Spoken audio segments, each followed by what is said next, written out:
প্রতি সপ্তাহে নতুন নতুন ভূতের গল্প দেখতে সাবস্ক্রাইব করুন বাংলা ভূতের গল্প চ্যানেলটিকে। সেই সাথে বেল আইকন প্রেস করতে ভুলবেন না। বন্ধুরা, আজকের এই গল্পটি পাঠিয়েছে দুর্জয় শাকিল।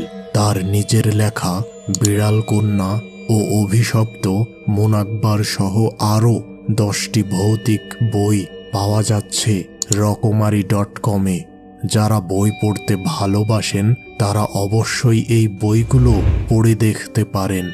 আজকের বিশেষ প্রশ্ন, বন্ধুরা, তোমরা কি কেউ কখনো রাতের বেলা ভৌতিক অ্যাডভেঞ্চার ধরনের কাজ করেছো? আর করে থাকলে অভিজ্ঞতা কেমন ছিল? শিশির ও অপু গ্রামের একটি ছোট চায়ের দোকানে বসে চা পান করছিল এবং গত রাতের কথা ভাবছিল। কি ভীষণ বিভীষিকাময় রাত ছিল। দিনের এই আলোতে এখন তাদের কাছে সবকিছু স্বপ্ন বলে মনে হচ্ছে। এমনও ভৌতিক ঘটনা এই পৃথিবীতে যে ঘটতে পারে তা ছিল তাদের ধারণার বাহিরে। খাবার হোটেল থেকে ওই পরিত্যক্ত হাসপাতালের দিকে যাওয়ার সময় তারা সিদ্ধান্ত নিল ওই হাসপাতালের 2 তলার বন্ধ ঘরগুলো তারা খুলে দেখবে। কারণ তাদের মনে হচ্ছে ওই 2 তলার বন্ধ ঘরগুলোতেই আসল রহস্য লুকিয়ে আছে।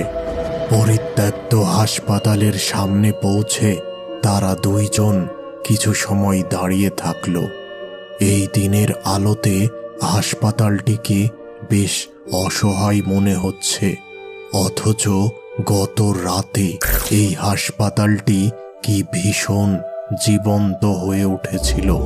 এবার তারা 2 জন সোজা হাসপাতালের 2 তলায় চলে গেল। নিচে পড়ে থাকা একটি লোহার রড দিয়ে মরিচা ধরা তালাটিকে আঘাত করতেই ভেঙে নিচে পড়ে গেল। ভেতরে প্রবেশ করে তারা বেশ অবাক হলো। ঘরের মধ্যে তেমন কিছুই নেই।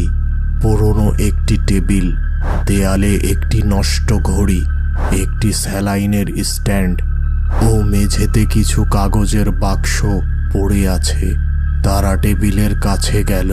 টেবিলের উপর থেকে ময়লার আস্তর জমে থাকা একটি কার্ড তুলে দেখল শিশির।